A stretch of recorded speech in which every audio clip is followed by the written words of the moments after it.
Adian my life as an retired OFW nga unsay natigom mga resibo.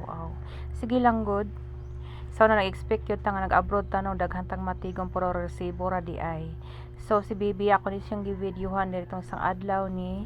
kay mao ni iyang style magsigig lingo-lingo. Ingon ko ayaw sigig lingo-lingo kay magsakit na imong liog. So thankful kay kuno nga si Bibi dili kayo porwisyo, dili kayo hilakon ba kanang naiusahay na ay time nga ako'y buhat-buhaton sa kusina bagong mata makapanglaba pud ko dayon kay kanang putang nako siya sa duyan dili ra pud magsigig hilak, putang nako siya sa kunaw magdula lang na siya bisag wala kay ni siya mga duwa anom gagmay mga butang malipay na siya usahay kada lagi mga nuog nga kuan malipay ra gyud butang sa iyang naong nya magsikad-sikad na dayon nya mabalaka ko kay basig matabunan nya di siya kaginhawa pagkahuman ka ng mga recycle nga pampers ako arapon ng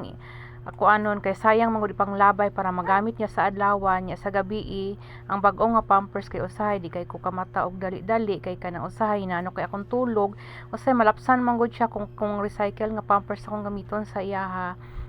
pagkahuman kaninang udto kay medyo late na gyud among paniudto late man na kanunay no kay kanang lagi kanang among akong kaon ba ginagmay alas 7 alas 10 nya alas 10 di pa kay kagutom hangtod alas 12 mao nang hapit na alauna na ni udto nya na may sobra aning munggos gahapon nga ako ang gilat-an siguro mo wala aray kato nga kay 10 pesos pa akong gitunga gamay ra kaayo nya ako huna-huna ba unsaon ka anak ko nang munggos nya ako nang lat-an gamay ra man kaayo so naay harina ngay kog harina kay mamang niya butangaran ako na may mga lamas mga sibuyas no so akong gilat-an na buntag no pagkaodto para na ako nang giprito bagi torta kay wa man ko laing mahuna-hunaan niya tangan ako ahos sibuyas ug paminta niya wala may itlog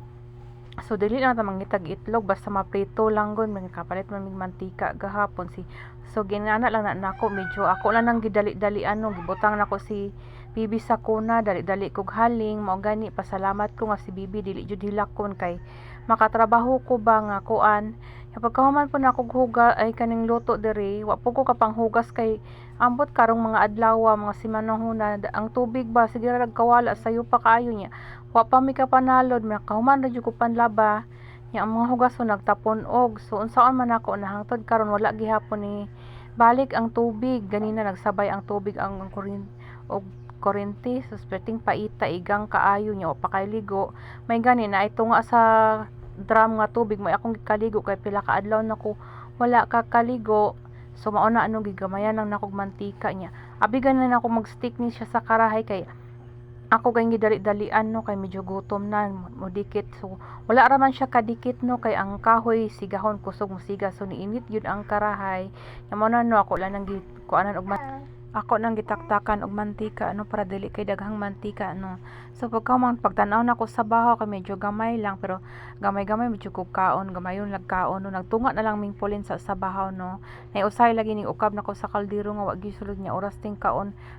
basta laging kuana kolbaas pero karon tunga lang namo ang bahaw ni pulin kay naglungag kog usab unya niya yang taud-taud basig kanang gut mo na pod so magtimo-timo lang ta niya na may bulad pod mao na pod akong gipares niya na may suka lami man nagsawsaw og suka ano kay dugay-dugay man pud ko wa ka ko anong suka niya bawal ba ni sa tong kuto-kuto no so ginagmay lang gid kaayo no so pagkahuman ana si Bibi while ko nagkaon ako na siyang gikarang niya ako siyang gihungit-hungitan ba kay para try og kanon pero humok man siya pero dili siya munganga kay pag nabag-uhan siya ba kay kamot akong ginahungit kinakinamot na ako niya dili siya munganga so naandan mangon niya kutsara wala lang pud sa nako pugsa og pakaon no kay kuan basig naandan man gud niya lugaw basta at least mokaon siya mga solid food karon ginagatas lang gihapon na mo after up to 1 year mag sacrifice sa gyud ta ana ano sige walang to bye bye guys mga unta.